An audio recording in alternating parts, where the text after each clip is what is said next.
यहाँ पे हम इस कार्य के लिए सी इन ऑब्जेक्ट का प्रयोग कर सकते हैं। सी इन ऑब्जेक्ट भी हमें iostream के द्वारा ही प्राप्त हुआ है। iostream.h में सी इन और सी आउट दोनों को डिफाइन किया गया है और सी इन का मुख्य कार्य रहता है कीबोर्ड के द्वारा यूजर से प्रोग्राम के चलते हुए इनपुट प्राप्त करना और उस प्राप्त की गई इनपुट को रिलेटेड वेरिएबल में स्टोर करवाना। इसका अर्थ ये हुआ कि सी आउट का जो कार्य रहता है, जो आप मैसेज या वेरिएबल की वैल्यू प्रिंट करवाना चाहते हैं वो स्क्रीन पे प्रिंट करवाता है, जबकि सी इन का जो कार्य रहता है वो यूजर से इनपुट प्राप्त करके उसे वेरिएबल में स्टोर करना रहता है। हम इस एग्जांपल को कुछ इस प्रकार से देखते हैं। यहाँ देखें, हमारे पास ABC 3 वेरिएबल है। हमने सबसे पहले एक मैसेज दिया है एंटर वैल्यू ऑफ A। ये message as it is screen पे प्रिंट हो जाएगा। उसके पश्चात हमने यहाँ सी इन का प्रयोग किया है।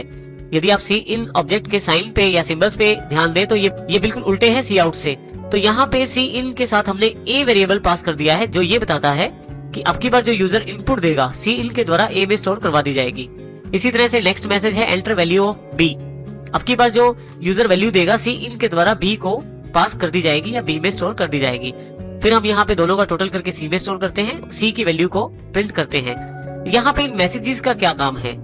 जब हम सी आउट से एंटर वैल्यू ऑफ A का मैसेज देते हैं तो हम यूजर को ये बताना चाहते हैं कि अब जो वैल्यूज दी जाएंगी यूजर के द्वारा वो A में स्टोर की जाएंगी। इसी तरह से दूसरे वाला मैसेज यूजर को ये बताने के लिए होता है कि अब जो वो वैल्यू एंटर करेगा यूजर वो वेरिएबल B में स्टोर की जाएंगी। तो जो मैसेजेस हैं उसी के अकॉर्डिंग आप यहाँ वेरिएबल्स का प्रयोग करें, अन्यथा आपके पास वांछित रिजल्ट अवेलेबल नहीं हो पाएंगे। अब हम इस प्रोग्राम को रन करके देखते हैं। हमारे इस प्रोग्राम का नाम है cinadd.cpp।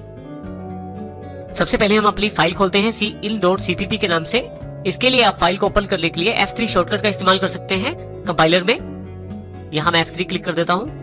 तो जैसे ही F3 प्रेस करता हूँ मेरे पास नाम पूछा जाएगा। मेरी फाइल का नाम है cinadd.cpp। ओपन करते ही मेरे पास फाइल अवेलेबल हो जाएगी। आपके कंपाइलर के शॉर्टकट्स की जानकारी यहाँ नीचे की तरफ स्टेटस बार पे दिखाई जाती है। यदि आप कोई और कंपाइलर प्रयोग कर रहे हैं तो यहाँ के शॉर्टकट्स के अकॉर्डिंग आप उसका प्रयोग कर सकते हैं। मेरे पास F3 है ओपन के लिए, इसलिए मैंने F3 का प्रयोग किया है। अब यहाँ पे हम इस प्रोग्राम को ध्यान से देखते हैं। यदि ऊपर की तरफ से देखें तो सबसे पहले हमने 2 हेडर फाइल्स इंक्लूड की, वॉइड मेन फंक्शन को ओपन कर लिया है और क्लियर स्क्रीन का प्रयोग किया है, जो कि colio.h हेडर फाइल का प्रीडिफाइंड फंक्शन है। उसके पश्चात मेन कार्य हमारा इंटीजर ABC से शुरू होता है।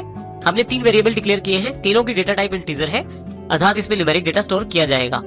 इसी के साथ हमने यहाँ सबसे पहले एक मैसेज प्रिंट करवाया है cout enter value of A और इसको सी इन के द्वारा यूजर से प्राप्त किया है। जो यूजर के द्वारा नंबर एंटर किया जाएगा उसको सी इन के द्वारा A में स्टोर कर दिया जाएगा। इसी प्रकार से हमारे पास यहाँ नेक्स्ट लाइन है एंटर वैल्यू ऑफ B। ये मैसेज यूजर के सामने आ जाएगा और जो यूजर नंबर एंटर करेगा वो नंबर सी इन के द्वारा B में स्टोर कर दिया जाएगा।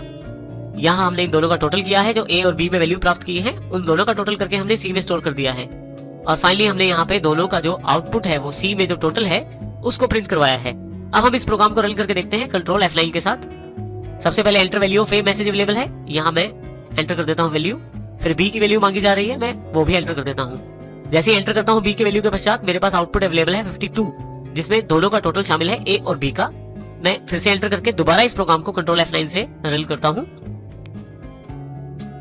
देखिए यहाँ पे अब की बार आउटपुट डिफरेंट है क्योंकि इनपुट भी डिफरेंट है। इसका अर्थ ये हुआ कि हम अपने प्रोग्राम में मैनुअल चेंजेस करने के बजाय सी इन से प्रोग्राम रन करते समय ही इनपुट प्राप्त कर सकते हैं और उसके अकॉर्डिंग ही हमारा प्रोग्राम उन इनपुट्स के आधार पे हमारे लिए आउटपुट्स तैयार करता है। इस प्रकार से हम सी इन का प्रयोग कर सकते हैं अपने एग्जांपल्स में। हम सी इन और सी आउट के रिलेशन को कुछ इस प्रकार से दिखा सकते हैं इस चार्ट के द्वारा। यदि आप यहाँ ध्यान दें तो एक प्रोग्राम सी आउट से अपने मैसेजेस को या आउटपुट्स को स्क्रीन पे प्रिंट करवाता है, जबकि एक प्रोग्राम सी इन के द्वारा कीबोर्ड से इनपुट प्राप्त करता है। इस तरह से हम कह सकते हैं कि यूजर के द्वारा दी गई इनपुट्स को सी इन के द्वारा प्रोग्राम तक पहुंचाया जाता है और फाइनली प्रोग्राम उन इनपुट्स के आधार पर जो आउटपुट तैयार करता है उसको स्क्रीन पे पहुंचाता है सी आउट की सहायता से।